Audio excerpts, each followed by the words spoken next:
Desionne Franklin said a quick prayer and says he eventually regained traction and control of his car. Burbank firefighters captured the chilling and helpless moments for a couple of this Prius swept away in a mudslide during a rainstorm. The vehicle rounds the curves and then disappears in the distance, seemingly swallowed up in a cascade of mud and debris. Witnesses describe the scene as looking more like a bobsled race than a car on a winding road. She's pulling my shirt, nearly off. Yeah. She's screaming, top of her lungs. We gotta go, we gotta go, we gotta go. Let's go, go, go, go fast. But there's nothing you can do. Nothing I can do. Desionne Franklin was behind the wheel, his girlfriend the only passenger. The two had been staying with friends in the hills of Burbank when heavy rain triggered mudslides across Southern California. Those disasters turned deadly for at least people. But this is a story of survival. It was like a torrent of water and boulders and rocks and mud.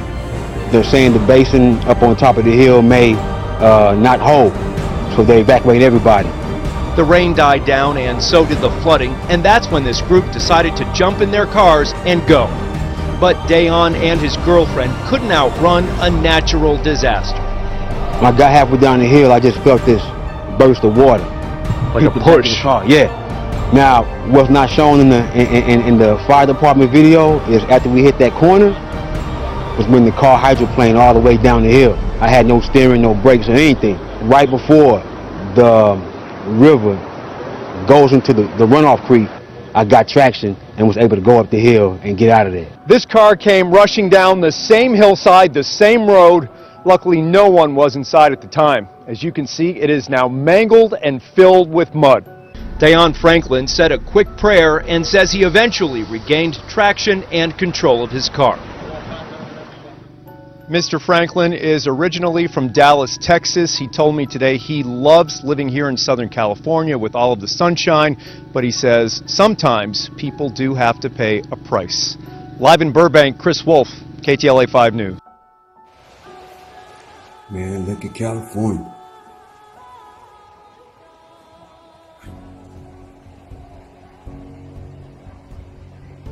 That's a street.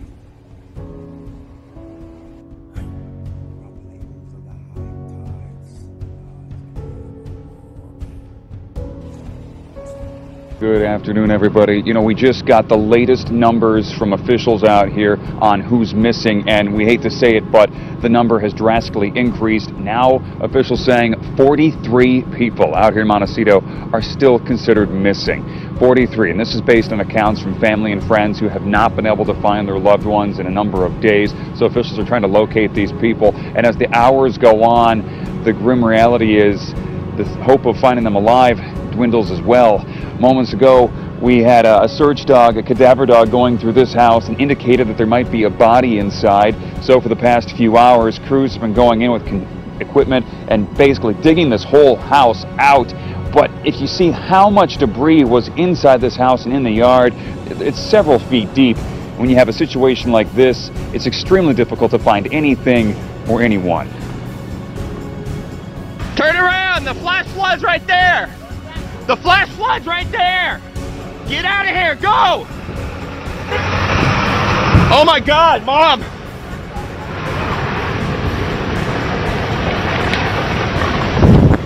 When the mud started on its destructive path down the mountains and hillsides of Montecito, there was little time to react and get out of its way. We were warned. We just got caught off guard. We have a number of friends in Montecito who have not been accounted for or have already been identified. One of their friends' partner may be missing, so it's pretty dramatic. The work to find the remaining missing goes on. Cadaver dogs carry out the search for bodies, while nearly 700 search and rescue personnel seek out those who may still be alive but trapped.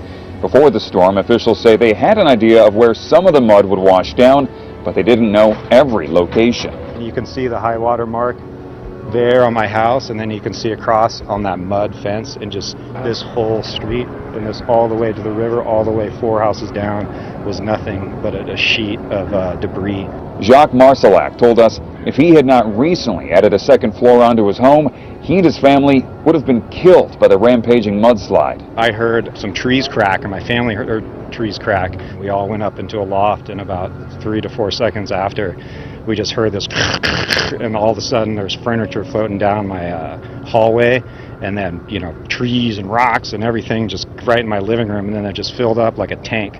Just the mud just went up. If you ever wonder what it takes to close down one of the world's busiest freeways for a week, this is what it takes. The entire 101 freeway has become a swamp in and out of Montecito. And with the 101 freeway shut down, it's making things incredibly frustrating for the thousands of residents in and around this entire area to basically get anywhere at all. And the 101 is intended to be shut down likely until Monday. The searches will go on way into the evening hours for more victims.